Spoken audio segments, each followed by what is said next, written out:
এই দেখুন, আজকে আমাদের এখানে একটি চুরি ঘটনা ঘটছে। এটা উত্তরা 13 নম্বর সেক্টর, জমজম টাওয়ারের পিছনে 14 নম্বর রোড, 3 নম্বর বাড়ি, সেক্টর নম্বর 13। পাঙ্কা মামা নামে একটা রেস্টুরেন্ট আছে। এই রেস্টুরেন্টে আজকে ভোর 4টা 37 থেকে 4টা 56 মিনিট, 4টা 37 থেকে 4টা 56 মিনিটের মধ্যে একটি চোর চুরি করে অনেক টাকার নিয়ে যায়। প্রায় 70 থেকে 80 হাজার টাকা দাম সিগারেট নিয়ে যায়। 70 থেকে 80 হাজার টাকার সিগারেট। এই যে তার হাতে দুইটা ব্যাগ, দুই হাতে সম্পূর্ণ ব্যাগ দুইটা ভর্তি সিগারেট।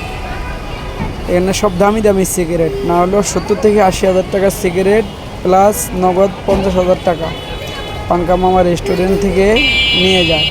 পাঙ্কা মামা রেস্টুরেন্ট প্লাস দোকান, পাঙ্কা মামার চায়ের দোকান পাশাপাশি দুইটা।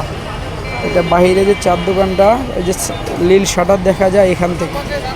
আজকে সকাল ভোর 4টা 37 মিনিট থেকে 56 মিনিট। দেখুন তো আপনারা কেউ চোরটিকে সমর্থ করতে পারেন কি না, চিনেন কি না। যদি আপনারা কেউ চিনেন তাহলে আপনাদের নাম্বারটি আমাদের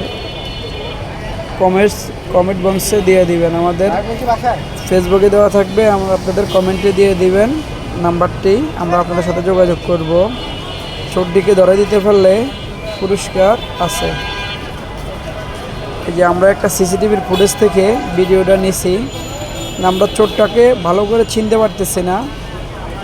এটা ভোরবেলা ঘটনা তো, আবার বৃষ্টি হচ্ছে, আকাশে বৃষ্টি হচ্ছে, দেখা যায় যে রাস্তা ভিজা বৃষ্টি।